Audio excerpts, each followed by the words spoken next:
Bueno, entonces vamos a ver primero lo que son los órganos y sistemas, comenzando por el corazón y bueno, después probablemente sigamos por estómago, intestino, etcétera. Todos los que están acá. Comenzando por corazón, entonces tenemos que entender generalidades como por ejemplo el corazón es un órgano que se encuentra en la caja torácica, en el medio de la caja torácica, en un espacio que nosotros llamamos mediastino medio. Como sostén del corazón, él va a tener a lo que es el pericardio, una membrana serosa que se encuentra recubriéndolo y separándolo de ambos pulmones, y también presenta a los grandes vasos que lo ayudan a anclarse justamente en su mediastino medio, en su espacio. Bueno, el corazón tiene forma de cono truncado.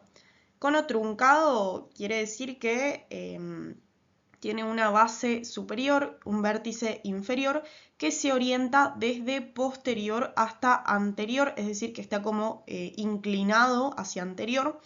Y bueno, eso sería lo más importante. El corazón va a ser una bomba muscular que va a presentar dentro suyo 4 cavidades.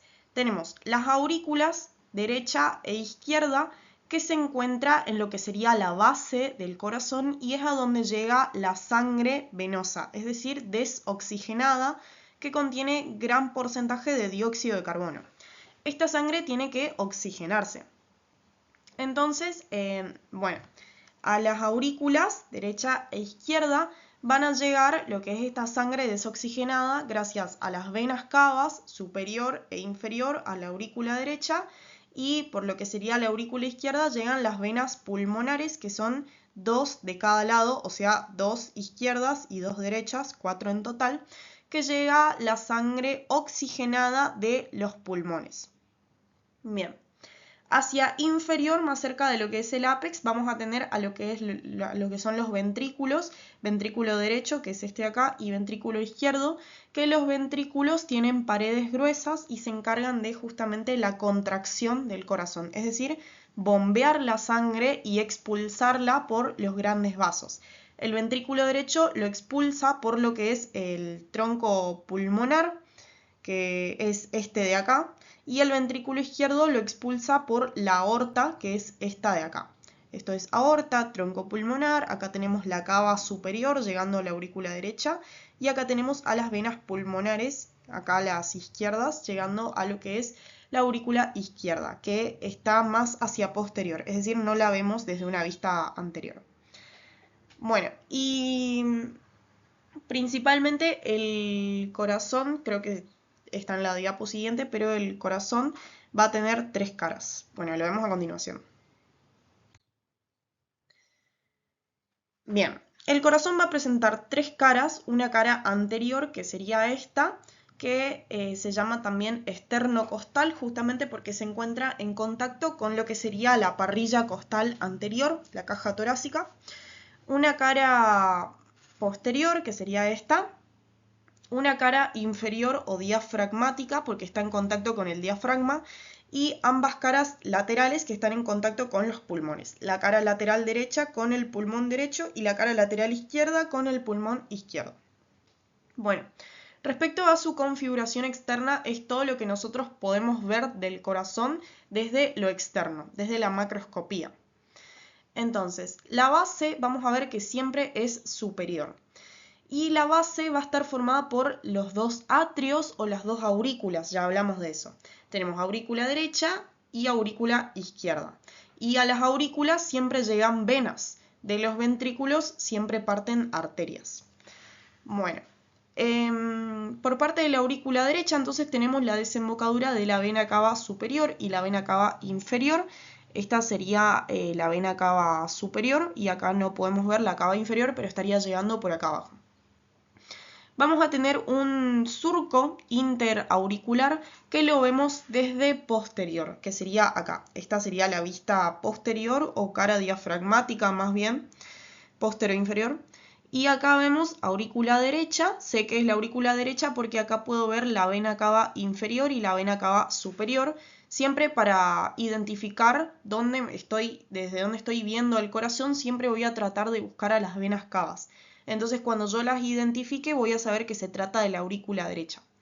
Y acá tenemos la aurícula izquierda acá tenemos dos venas pulmonares izquierdas y dos venas pulmonares derechas llegando a lo que sería la aurícula. Y este surco es el surco interauricular posterior que me separa ambas aurículas entre sí. Y después tenemos este surco de acá, que es el surco transversal o surco coronario se llama, porque por acá transcurre el seno coronario, que es la gran vena del corazón, que se encarga de drenar la sangre propia del corazón. Porque el corazón es un órgano y también tiene que recibir irrigación y drenaje, obviamente. Pero esta irrigación y drenaje, es decir, siempre va a suceder en diástole, es decir, el corazón cuando está bombeando sangre para todo el cuerpo no puede estar irrigándose a sí mismo. Entonces cuando el corazón descansa en la diástole, que es la fase de llenado, se da lo que sería la irrigación propia de su tejido y el drenaje también, los dos juntos. Bueno, ¿cómo es el circuito entonces? La sangre desoxigenada de todo el cuerpo va a llegar por las venas cava superior acá y vena cava inferior. Lo vemos bien desde una vista posterior. Entonces llega a lo que sería la aurícula derecha.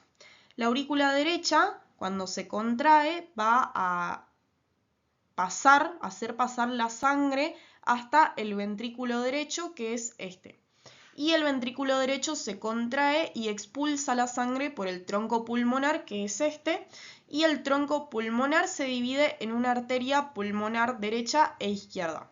Estas arterias pulmonares obviamente llegan hasta los pulmones, que estarían principalmente algo así. Acá está el pulmón derecho y acá está el pulmón izquierdo. Entonces parte lo que es el tronco pulmonar y se divide en una arteria pulmonar derecha y otra izquierda.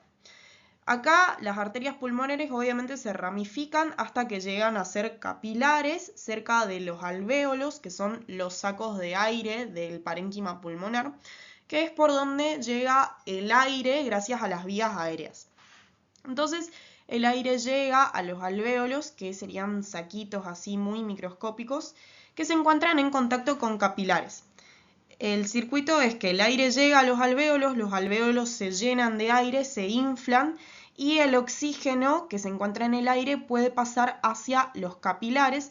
Entonces de esta manera todos los capilares y la sangre se oxigena y por otro lado los capilares hacen pasar a los alvéolos lo que es el dióxido de carbono. Entonces cuando nosotros expiramos, estamos expirando todo el dióxido de carbono. Y cuando inspiramos, estamos inspirando oxígeno que llega a nuestras arterias. Y bueno, ahora, esta sangre oxigenada es recogida por lo que son las venas pulmonares. Y estas venas pulmonares van a llegar entonces en número de 2 de cada lado a la aurícula izquierda, que son estas de acá. Tenemos 2 derechas y 2 izquierdas. Y esta sangre ya es oxigenada, porque se oxigenó ya acá en el pulmón. Y por eso se dice que las venas pulmonares son las únicas venas que transportan sangre oxigenada en todo el cuerpo. Entonces, la sangre oxigenada llega entonces a la aurícula izquierda gracias a las venas pulmonares y cuando se contrae la aurícula izquierda va a pasar la sangre oxigenada a lo que es el ventrículo izquierdo, que es acá, que es este de acá. La sangre pasa de la aurícula izquierda a el ventrículo izquierdo, que es este de acá, y el ventrículo izquierdo se contrae para bombear la sangre oxigenada a través de la aorta, que sería este gran vaso de aquí. Y así es como la aorta forma el callado aórtico y ahí la sangre viaja a todo el miembro superior, viaja por la aorta torácica y abdominal a toda la región del tórax, a los miembros inferiores y básicamente nutre de sangre oxigenada a todo el cuerpo. Entonces ese es el circuito de irrigación sistémica del cuerpo. Primero aurícula derecha, la sangre pasa al ventrículo derecho, sale el tronco pulmonar, la sangre se oxigena en los pulmones, retorna por las venas pulmonares a la aurícula izquierda y de la aurícula izquierda pasa al ventrículo izquierdo donde se expulsa la sangre por la aorta y llega la sangre oxigenada a todo el cuerpo. Básicamente así funciona el corazón como bomba. Bueno, en lo que sería la configuración interna de la aurícula derecha, que es la más completa de todas, vamos a ver que presenta 6 caras o 6 lados como si fuera un dado. Entonces, comenzando por, bueno, acá sería una vista lateral derecha del corazón, esta sería la aurícula derecha, y acá se hizo un agujerito, que es este de acá, como si fuera una tapita, justamente para ver el interior de la aurícula derecha. Entonces comenzamos por la pared externa o lateral, que sería esta, y que contiene a los músculos pectíneos propios de la aurícula derecha. Si nosotros llegáramos a cerrar esta tapita, o sea, si nosotros directamente no cortamos a la aurícula derecha, veríamos la pared posterior, que sería esta que está acá, que es la cresta terminal y que aloja al nódulo sinusal. Tipo, si nosotros cerramos esta tapita, esta cresta terminal aparece acá en posterior. Y esa sería la pared posterior, la cresta terminal y el nódulo sinusal de la aurícula derecha. Bien. Después, en una pared anterior, vamos a ver a lo que es la válvula tricúspide, que la vemos acá. En una pared medial vamos a ver el tabique interauricular, que sería este, que me separa lo que sería toda la aurícula derecha de la aurícula izquierda, que estaría del otro lado. En una pared inferior vamos a ver a lo que es la válvula de Eustaquio, que es esta de acá, que es la válvula propia de la vena cava inferior. Y seguidamente a esta encontramos lo que es el orificio del seno coronario. O sea, acá es donde desemboca el seno coronario, que trae el drenaje propio del corazón, sería. Y por último, en una pared superior vamos a ver lo que es el orificio de la vena cava superior.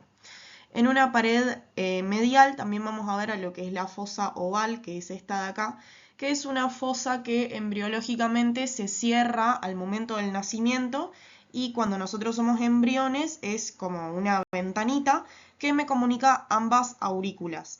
Pero claramente se tiene que cerrar en algún momento porque necesitamos una separación entre ambas aurículas, porque no funcionan de la misma manera. Bueno, entonces eso sería aurícula derecha. Bueno, seguimos con la configuración interna de la aurícula izquierda. Entonces, esta aurícula sabemos que se va a ubicar del lado izquierdo en lo que sería la base del corazón.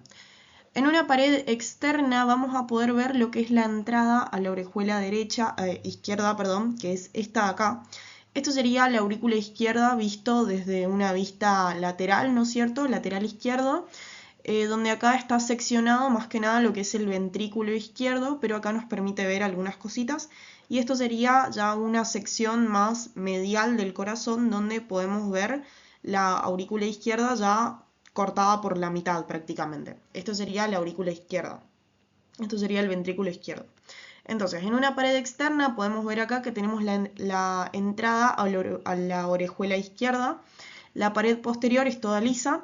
La pared inferior, que debería ser esta, acá estaría la válvula mitral o bicuspidia. La vemos bien acá. Esta sería la válvula mitral bicuspidia porque solamente tiene dos valvas, una acá y otra acá. En una pared superior vamos a poder ver lo que es la desembocadura de las 4 venas pulmonares, que sería acá la pared superior. Acá vemos 2 venas pulmonares y las otras 2 estarían cortadas en el dibujo, pero acá estarían desembocando. En una pared anterior vamos a poder ver lo que es la protuberancia aórtica y pulmonar, que en esta sección no se ve.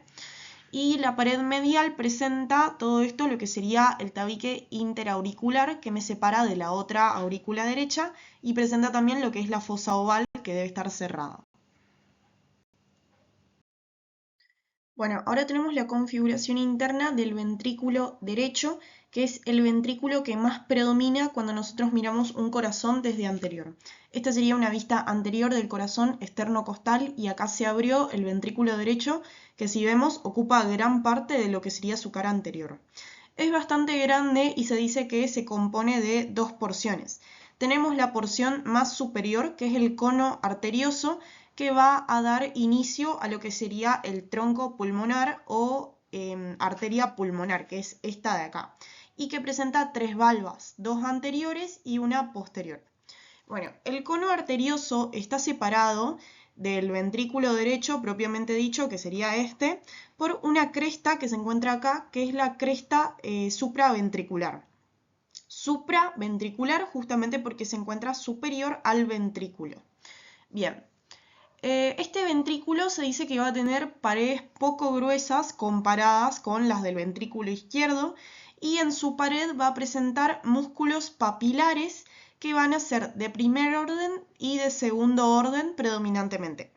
Los músculos de primer orden son los que se originan en la pared de la cavidad y terminan por insertarse o terminan yendo hacia lo que es la cavidad cardíaca.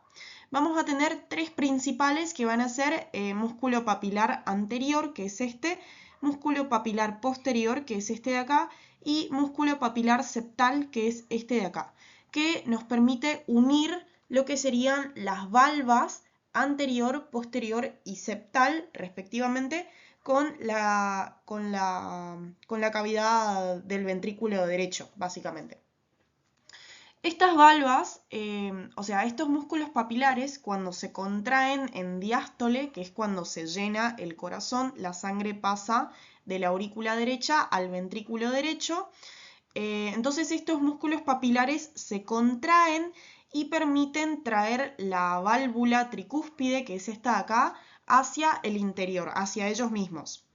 Es decir, estos músculos papilares no regulan lo que sería el cierre o la apertura de las válvulas tricúspides, eso está regulado por el sistema cardionector del corazón, sino que lo que permiten es que no colapsen, es decir, que cuando la sangre pase desde la aurícula derecha al ventrículo derecho, mantienen abierta esta válvula para que no retorne hacia la aurícula derecha sería. Es como que la mantienen ahí fija hasta que termine el proceso de diástole, de llenado de sangre. Bueno, vamos a tener lo que es el tabique interventricular, que es este de acá, sería toda esta pared de acá, que me separa de lo que sería el ventrículo izquierdo, que estaría acá. Entonces eso es prácticamente lo más importante del ventrículo derecho. Bueno, y por último llegamos a la última cavidad, que es la configuración interna del ventrículo izquierdo. Esta es una vista lateral del ventrículo izquierdo que acá está cortado. Entonces vemos que es una cavidad pequeña y eso es porque predominan las paredes tan gruesas de músculo que tiene. El ventrículo izquierdo tiene músculos papilares también, pero tiene de los tres tipos, de primer orden, de segundo orden y de tercer orden. De primer orden son los músculos papilares que nacen de lo que sería la pared del ventrículo y terminan unidos a una valva que en este caso sería de la válvula bicúspide o mitral que comunica el ventrículo izquierdo con la aurícula izquierda. Y bicúspide porque solamente tiene dos valvas. Una valva anterior unida por el músculo papilar anterior y una valva posterior unida por el músculo papilar posterior. Esas únicas dos. Bueno, además tenemos músculos papilares de segundo orden que son llamadas trabéculas carnosas, que unen, o sea, se originan de lo que es en una parte, en alguna región de la pared del ventrículo izquierdo y terminan en la pared de otra región. Es como si fueran puentes que van de un lado de la pared al otro.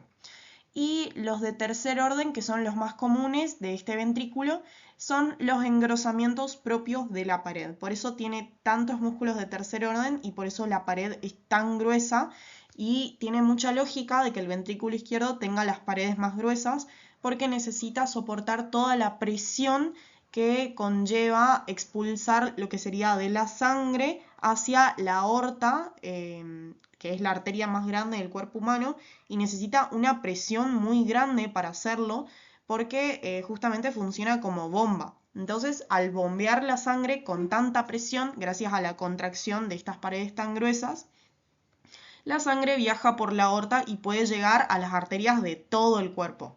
Si el ventrículo izquierdo no bombeara con tanta fuerza ni tanta presión, la sangre probablemente no llegaría a todo el cuerpo, llegaría solo hasta, no sé, miembro superior y hasta ahí llegó. Entonces necesita paredes gruesas para soportar todo lo que es la presión. Bueno, y por último el tabique interventricular que me separa de lo que es el ventrículo derecho. Entonces principalmente eso sería ventrículo izquierdo. Bueno, respecto a la irrigación del corazón, este es un tema re importante y re preguntable porque siempre como que lo dicen incompleto. Es decir, la irrigación del corazón está dado por dos arterias muy importantes, que son las arterias coronarias, derecha e izquierda, y que son las primeras ramas de la aorta ascendente. Tenemos que saber que la arteria coronaria derecha es la más predominante porque termina irrigando todo lo que es el corazón derecho, tanto anterior como posterior, y también parte del corazón izquierdo, específicamente el ventrículo izquierdo. Acá lo vemos donde termina.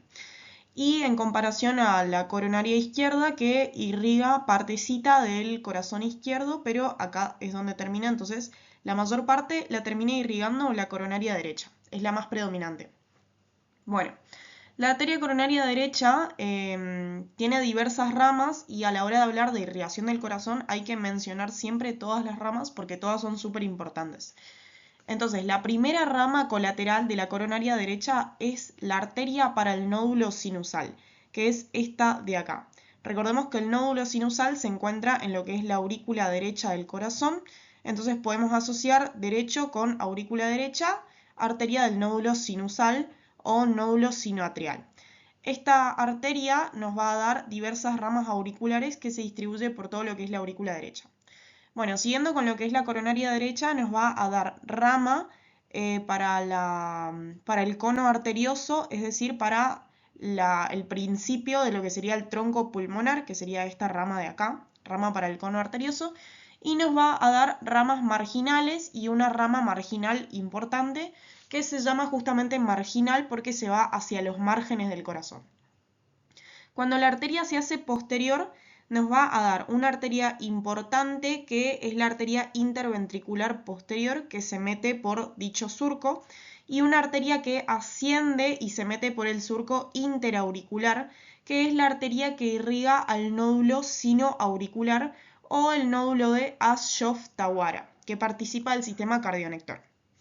Bueno, y también nos da más ramas auriculares y marginales. Esta marginal es la que vemos acá también. Bueno, y esas serían las más importantes. Después, respecto a la coronaria izquierda, nos va a dar la rama interventricular anterior que ocupa dicho surco, que es esta de acá y es la más voluminosa. Tenemos diversas ramitas que parten de ella, que van a ser las arterias marginales. Cuando la arteria se hace posterior, nos va a dar una arteria circunfleja, que es esta de acá, bastante importante, y hacia superior nos da arterias auriculares para irrigar lo que es la aurícula izquierda. Acá vemos cómo están las ramitas. Y bueno, eso sería irrigación del corazón. Bueno, seguimos con drenaje del corazón, que realmente es muy sencillo el drenaje del corazón. Vamos a saber que tenemos un seno coronario, que es esta gran vena, acá, que se encuentra rodeando lo que es el surco coronario, justamente, ocupa el surco coronario. Y esta gran vena va a recibir afluentes de tres venas importantes. Tenemos la vena cardíaca magna, esto sería una vista anterior del corazón en una cara esternocostal, y esto sería una vista posterior o diafragmática. En una cara anterior entonces vemos la vena interventricular anterior, que es esta de acá, que recibe el nombre de vena cardíaca magna, justamente porque es la más grande de todas. Esta sigue el trayecto del surco terminal para terminar drenando en el seno coronario. Hacia posterior, este seno coronario recibe afluente de lo que sería la vena interventricular posterior, que es la vena cardíaca media, esta que estoy señalando acá. Esto sería una rama posterior del ventrículo izquierdo, pero no es tan importante. Y la vena cardíaca menor se encuentra en lo que sería el corazón derecho y termina drenando también en el surco coronario. Entonces, el surco coronario recibe drenaje de la vena cardíaca magna, la vena cardíaca media y la vena cardíaca menor. Y con esos tres afluentes va a drenar directamente la sangre hacia la aurícula derecha. Recordemos que la pared inferior de la aurícula derecha tenía la desembocadura del seno coronario, es justamente ahí donde se drena toda la sangre propia del corazón. ¿Y cuándo se drena la sangre del corazón? En la diástole, en la fase de llenado y descanso del corazón. Bien, y por último, el sistema cardionector del corazón. El sistema cardionector es justamente un sistema que se compone de nódulos por un lado y estos nódulos transmiten información a fibras. Pero estas fibras no son nervios, son fibras musculares especializadas en transmitir impulsos eléctricos. Entonces, ¿para qué sirve este sistema, este conjunto de fibras? Van a servir para regular la contracción automática y rítmica del corazón para asegurar lo que son las dos fases diástole y sístole. Es decir, diástole cuando el corazón tiene que llenarse de sangre, las aurículas derecha e izquierda tienen que llenarse de sangre gracias a las venas cavas y a las venas pulmonares. Y en la sístole es cuando se contraen los ventrículos derecho e izquierdo para bombear esa sangre a través de lo que sería la aorta y el tronco pulmonar. Bien, entonces, resumidamente, aseguran una contracción rítmica al corazón. ¿Para qué? En determinado momento el corazón se llene de sangre y un segundo después bombee toda esa sangre. Y esto está pasando todo el tiempo. Entonces, ya dijimos que consta de nódulos y fibras especializadas que transmiten impulsos eléctricos. Este es un sistema que tiene varios pasos a seguir, es como muy estructurado. Entonces, la información va a comenzar en lo que es el nódulo sinusal, que está acá, en la aurícula derecha, ya la vimos. El nódulo sinusal se contrae y en la diástole, digamos, y le envía la información a la aurícula izquierda gracias a este haz que es el haz de Bachmann. Entonces, de esta manera la aurícula izquierda también se contrae y se produce la fase de llenado. Es decir, la sangre viene por el retorno venoso por la vena cava superior, la vena cava inferior y en el caso de la aurícula izquierda la sangre llega desde los pulmones gracias a las venas pulmonares. Entonces se produce la fase de llenado.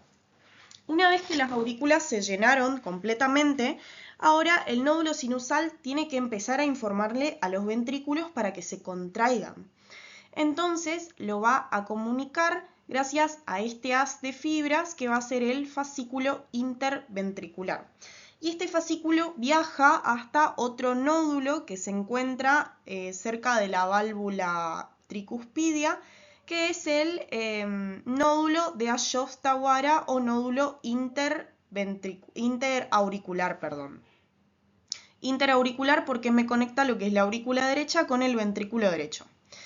Entonces la información llega ahora a lo que sería el nódulo de Ashostawara y la información parte por este haz de fibras que se llama haz de His. Y llega hasta lo que sería el tabique interventricular, el tabique que me separa ventrículo derecho de ventrículo izquierdo. Y acá recorren fibras que llegan hasta el ápex del corazón, que van a ser las fibras de Purkinje. Y cuando llegan al ápex del corazón se van a dividir en una mitad de fibras derechas y en otra mitad izquierda. Entonces, de esta manera se contrajeron en un primer momento las aurículas, las aurículas se llenaron de sangre y cuando el nódulo sinusal informó a los ventrículos para que se contraigan, la sangre finalmente pasa desde las aurículas hasta los ventrículos, gracias a la válvula tricuspidia y bicuspidia respectivamente.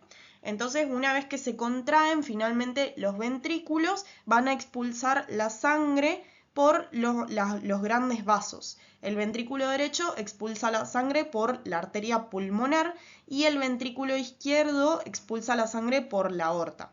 La arteria pulmonar se va hacia los pulmones para producir lo que es el proceso de hematosis, es decir, que la sangre llegue a oxigenarse, y la aorta va a distribuir la sangre por todo el cuerpo. Primero por los miembros superiores, la cabeza, el cuello, después por los miembros inferiores, etc.